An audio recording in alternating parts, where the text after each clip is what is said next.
नमस्तेऽस्तु महामाये श्रीपीठे सुरपूजिते शङ्कुचक्रगदाहस्ते महालक्ष्मी नमोऽस्तुते। नमस्ते गरुडारूढे कोलासुरभयङ्करी सर्वपापहरे देवी महालक्ष्मी नमोऽस्तुते। सर्वज्ञे सर्ववरदे सर्वदुष्टभयङ्करी सर्वदुःखहरे देवी महालक्ष्मी नमोऽस्तुते। सिद्धिबुद्धिप्रदे देवी भुक्तिमुक्तिप्रदायिनी मंत्रमूर्ते सदा देवी महालक्ष्मी नमोऽस्तुते। आद्यन्तरहिते देवी आद्यशक्ति महेश्वरी योगाग्ने योगसम्भूते महालक्ष्मी नमोऽस्तुते।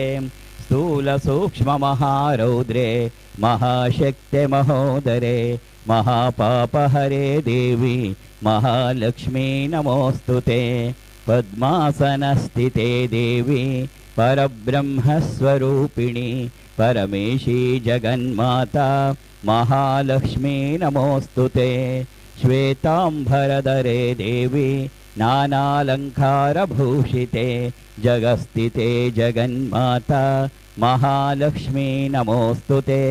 महालक्ष्माष्टकस्तोत्रं यः पठेत् भक्तिमान्यरः सर्वसिद्धिममाप्नोति राज्यं प्राप्नोति सर्वदा।